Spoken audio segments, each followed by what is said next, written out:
We are back in Grande Prairie. Woo! I love Grande Prairie. I'm very excited to be here. Me too. Right now we are at Evergreen Park, so let's go check it out.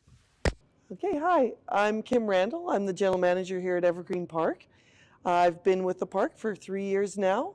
I moved here from Calgary, and I was a hotel manager for about 30 years. Worked for CP Hotels out in the mountain properties. I also worked for Spruce Meadows down in Calgary, which is a horse jumping facility, and I ended up here in Evergreen Park, and I absolutely love it. For folks who don't know, what is Evergreen Park? So Evergreen Park is an ag society. It's been in operation since 1911. This is its second home. Its first home was on the north side of Grande Prairie, and then it moved here, and we have a beautiful racetrack. We have a huge conference facility that is just over 100,000 square feet, and we have ball diamonds, we have disc golf, we have a campground, and a couple of arenas where we do a lot of equine sports. So for folks coming in, they could expect a wide range of things then to partake in? Absolutely, and most of our events, other than our horse racing, which runs all summer from July until August every weekend, most of our events or most of the activities on the park are event driven. So you have to look at our website to see what's going on, and then come and enjoy them based on what event there is going on in the park. Awesome. I look forward to seeing it. Yeah. Oh, wow. Yeah, so this is Avaskovich Hall. It's our largest conference facility space that we have. It's 68,000 square feet. And we do trade shows, we do fundraising activities in here. The Hospital Foundation does Festival of Trees in here. They take over our facility for basically 3 weeks. And they raise close to $1 million for the Hospital Foundation out of our facility. Oh, wow. That's amazing. Yeah. So we can do, we have a full kitchen in our facility and chefs that operate our catering. And we can do banquets for up to, usually about 750 is the largest that we'll do in our facility. So yeah, it's a big hall with lots of opportunities. And so this is really a great feature hall. We call this Hall B, and we have 3 halls that are this size. They can be separated for 300 people each, or the whole room can do 900 people. So it's a big facility. We had Rising Above, which is a drug addiction recovery center, just did a fundraiser in here as well, and they had the whole space, and they had 800 people. So it was very, very tight for a banquet for us. So beautiful location, and again, brings the community together for a variety of reasons in our facilities. So yeah, we love this place. That seems to be a recurring theme, I guess, that we've heard a couple times in regards to the events that you hold here. Is it, I guess, open for any community, like organization or member really to book the hall? Absolutely. So we do corporate training, we do all kinds of corporate meetings here, but some of the bigger events, the fundraising galas, are typically for not-for-profits. We're really fortunate for conferences that we have in our facility. We have the big halls that can open up. 700 people, 750 people is a nice size for that. And then we have 4 breakout rooms that the conferences can go into, do smaller sessions. The plenary can come into this big hall. And yeah, this is a big, beautiful facility that can do all kinds of things.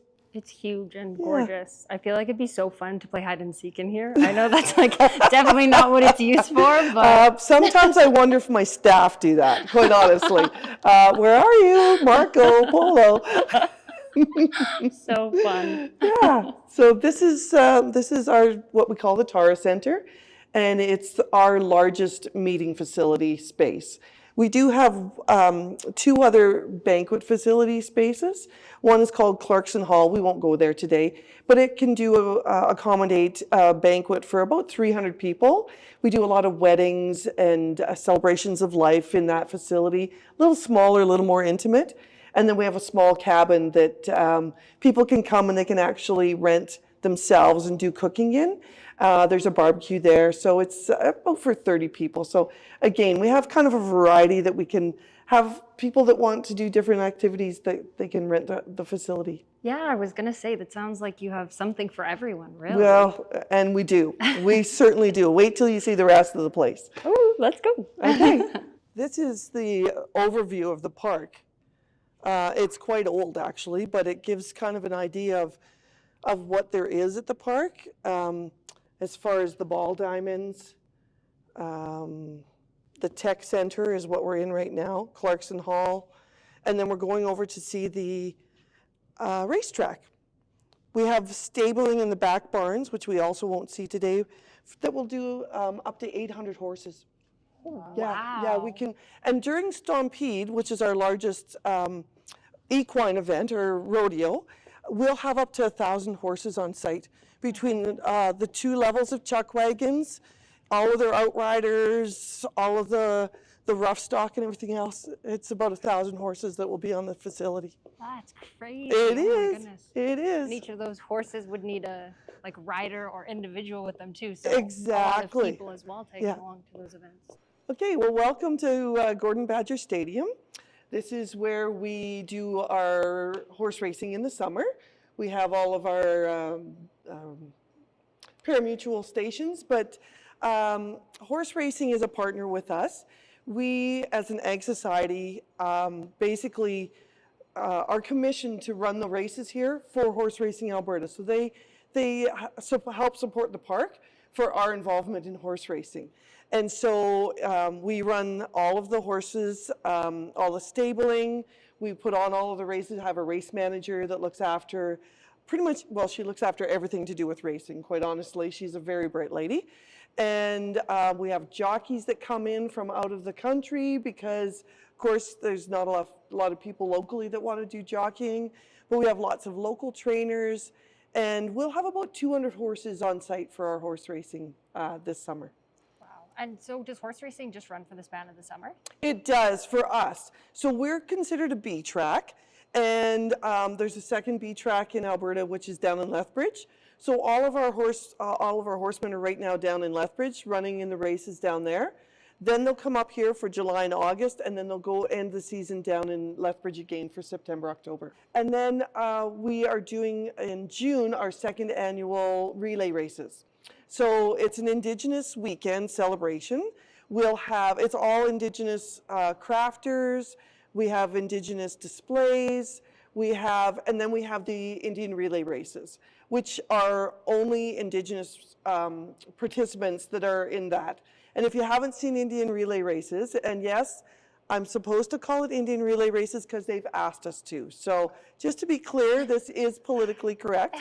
But yeah, the Indian relay races are, for our participants, very ceremonial, very close to their heart as far as bringing back some of their heritage and their culture. And so you'll see families traveling from location to location, passing on these traditions of the horse, their guiding spirit, and it's really wonderful to be a part of that. I'm super excited to have our second annual one here. How did that event come to be? And I guess all the other ones that you have as well. So the Indian relay racing has been around for a while. It's a little stronger in the US, but there's some individuals that I know that are from Edmonton that helped to bring the sport up here. There's another gentleman who's down south. Between the two of them, they've brought that sport, started it. We saw some demonstrations for it at the Calgary Stampede I think they started 8 or 10 years ago. And then the relay racers have been doing a circuit around Alberta from different First Nation to another, like Sucker Creek, which is up in High Level, does a relay race, and we partner with them on some of the ceremonial pieces to our race. They're wonderful to work with.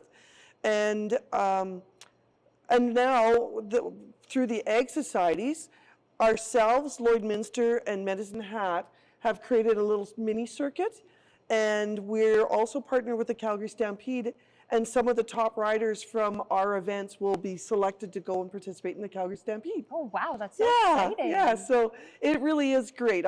We're really hoping to help the relay racers grow their sport, make it into a real circuit, and have some real, well, they already have high pride in it, but just for us to participate and make it a little bit higher level for them. Yeah. So let's go outside and I'll show you our wonderful track. Yeah. All right. All right, so we're outside now. This is our grandstand that seats about 2,700 people. And when we have big events like our Stampede, we'll have extra platforms set up for VIP seating on both ends of the grandstand.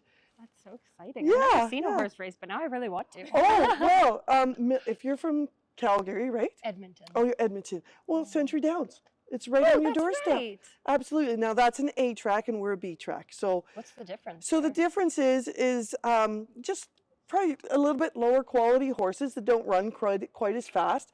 We'll get horses from the A track that aren't able to compete in that area, and they'll drop down to the B track. And yeah, it just keeps horses in the horse racing for a little bit longer. Some horses aren't just aren't fast enough to hit the A track, so they come to the B track. Gotcha. Yeah. I'd be in the C track.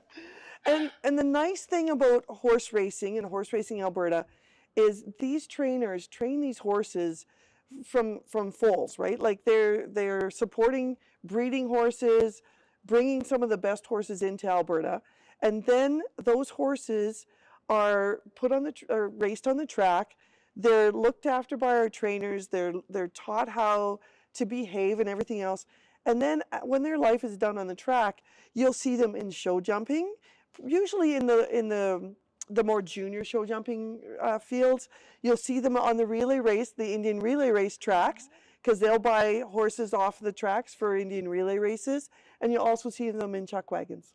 So that's where, they don't just say goodbye to the horses. The horses have another life after they're finished on the track. That's so exciting for Yeah, them. yeah. I probably love that. Aw. Yeah. So, and then you'll notice Evergreen Park is situated in a huge wilderness, I'll say. We actually are on 2 sections of land. So that's a lot of property. We have our little friends over here in the pond. You can hear them squawking over there. They want to be involved Yeah. on camera. We also have, I haven't seen it, but I've been told that we actually have a swan, trumpeter swan, that nests on a water body on our facility. Yeah, yeah. Wow. So the other really unique thing about Evergreen Park, because we have so much space, we have what we call user groups. And one of the user groups, as I mentioned, is our disc golf course. So they basically look after that facility, manage it and everything else, but it is on our land that we lease. And then the ball diamonds is also Grande Prairie baseball, minor baseball. So they have several hardball diamonds, and they look after that. We just have it on our facility. We have a heavy horse club, which I absolutely love, the heavy horse club. They run a light show on our facility in the winter. It goes through our campground. They have a couple of cabins where they have hot chocolate and apple cider. Aw. They have fire pits that people can sit on. And then everybody can go through the light show on a horse-drawn carriage. So, Oh my gosh, what a dream. right? And it's so beautiful. They do an amazing job. They support the park, but they put, I think, $100,000 back into the community from the money that they raised from their light show facility that's on the park here. So That's so sweet. I know. So Such a big community. it is. It really is. And our Heavy Horse Club are very involved and they're just a wonderful group. I love them. Why, with all the talk we've had about community, why would you say that this space is important to have in Grande Prairie? Oh, well, first off, I mean, other groups raised close to $3 million in fundraising for their non-for-profit activities. So that gives them the opportunity to then probably double that through grants and everything else. So I think for other non-for-profits, it's a key location to help them to give back to the community. And then we have all of our ag society partners that celebrate agriculture and our agriculture community in the region, all the way. We have such a huge agriculture community up here. Nobody knows that we have miles and miles of beautiful farmland. That's a big part of our industry here in Grande Prairie, and we're super proud to be, an integral part of that. The other thing is, we're able to do a lot of events that people who don't have a lot of money can come to and can really enjoy, and we're really, really proud about that. So welcome to Louis Hawks Arena. This is part of Foster's Pavilion, which is 2 connected arenas. And the importance about having a connected arena is that the horses can warm up in one arena and then come through the connection and do the event in the second. So the other neat thing about having this indoor facility is that when you think about having a conference or an event over in the Tara Center, is that a lot of conferences want to do an off-site. They want to go and do something exciting as part of their conference. We can do little mini rodeos or little mini events right here on site, so you don't have to worry about logistics of going somewhere or anything else. So it makes us really unique for conference facilities. And what a way funner, I know funner is not a word, but like a way more exciting conference where you could have your conference and then literally come and watch something so cool and so different that you can't really get many other places. Exactly. So this is Jordana. Hi. So nice to meet you. I'm Bridget. And this is Nico. Hi, Nico. So Nico's only 2. Oh. So sometimes he decides he doesn't want to go, but here you go. Good boy. So you said Nico was 2? Yeah, he's only 2. Have you been working with him ever since he was born? Or yeah? Yeah. Wow. How'd you get into working with horses? I've been doing it since I was 5. 5? Yeah. Oh my goodness. I just had a passion for them, and they just drew me to wanting to be around them, and I've done all sorts of disciplines. Do you have a favorite discipline? Yes, I show in APHA, it's Alberta Paint Horse Oh wow. Association, and I show across Alberta and the United States. Great job, Nico. Killed it. So does Nico just so you said you start with lunging, and then is he a show horse? Yes. Yeah. Yes. So he will eventually. He's like, I want a snack. I've been so good on camera. He likes to chew on everything. Aww. He's a typical 2-year-old. So, yeah, he'll do what we do, showmanship, and then he's a hunter under saddle horse. So he's actually an English horse, and he'll just do rail work, and then some pattern classes, and that's it. Wow. Yeah, he'll be too big for any of the Western pleasure classes, but Like physically, he's just too big. Like he grows a lot bigger. Okay, yeah, gotcha. he's a big boy. Is he gonna get any bigger? Yes, he will. He'll probably mature close to 17 hands. Wow. So, hey, big boy. This also might be a silly question. I'm not super familiar with horse showing, but when you show, if he has a saddle, are you riding him? Yeah.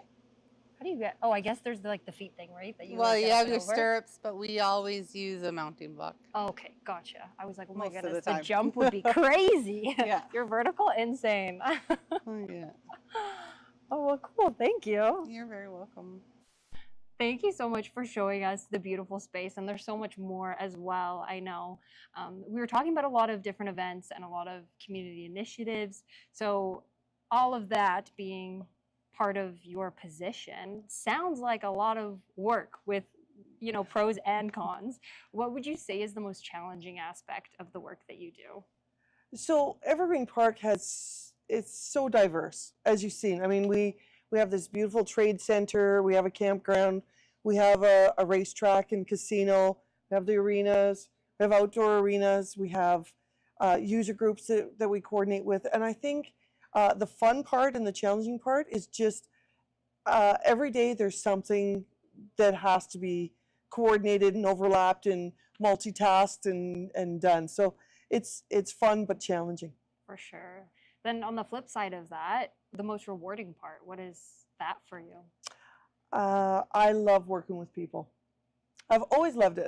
In the hotel industry, it was always one of my favorite things to have serve somebody a meal and then be happy. And it's the same thing with here. When we serve a banquet, amazing food, when we host an event and it's successful for them or successful for us, those moments, and you see the people, they thank you for doing such a wonderful job. That's always the pride moment for me. Yeah, the Yeah. impact that Yeah. you extend to someone else and they get to take with them for who knows how long, probably the rest of their life. Sharing experiences, right? And people get more out of an experience than they do out of giving them $5, right? So it's making sure that they're, when they come here and whether they rent the facility, they pay the money to do it, that they walk away and the people they've invited or have a wow factor. That makes us feel very, very proud. If you could, in a hypothetical situation, pack up Evergreen Park and take it somewhere else in the world, where would you want to take it? Nowhere. I'm a born and raised Albertan, so Alberta is right here for me, and I've been around the world. So I really believe we live in the most beautiful place in the world. So Grande Prairie is such a wonderful place. Everybody thinks it's so far north, but it's really not. Like, we have the similar temperatures as Calgary a lot of times. Yeah, it can get colder, but for the most part, the weather isn't ideal. We have more wetlands up here. The rivers are amazing. Jet boating on the rivers up here. You should check that out sometime. And really, I believe it's the people. And I think it does have to do with being a little further north. We rely on each other, smaller community feel. It's really an amazing community to be in. And we're thrilled to be a part of it. Yeah. We're thrilled to be involved in the community, even for just the short amount of time that we're here and getting to chat with everyone. Where do you hope to see it in, let's say, 5 years? So we're working really hard to grow the park with the tourism growth that's happening in the region. Alberta Tourism is working to create a Northern Rockies destination, and we'll be a part of that. I feel like we're going to be a hub for, who knows, horseback riding, for the camping, we have beautiful hiking trails just to the east of us. So I believe that'll be another big part of Evergreen Park is tourism. And I also believe that our conference facility is really gonna grow in the next 5 years too. And then last question, it doesn't have to be specific to the park or your position or anything, but what would you say is the best piece of advice you've received throughout your life? I always take it back to my dad, and you can't, you always gotta love your dads for sure, for them, telling you to run to get a tool, not walk. But his best advice was always to do things right the first time. And that's what I try and instill in my staff and support them in. And, if something's broken, fix it right away and do it right the first time. I love it. Yeah. Thank you so much. You're welcome. Hey everyone! So we ran out of time this weekend to do our wrap-ups, so here's our wrap-up. That's why we look different, okay? Don't question it, just go with it. Evergreen Park was so much fun. Kim was so great at showing us all around. The space is huge. It's insane. So big. Literally any of your needs, whatever the event is, they could do it. It was crazy. When I had said that hide and seek would be awesome, hide and seek would be awesome. I'm telling you, next staff party, host hide and seek there, because that would be so sick. No, it was insane. Nico was a cutie. We love horses on this channel. Yeah, it was such a fun experience. Like Richard was saying, it's huge. I think they had 2 plots of land, so really big.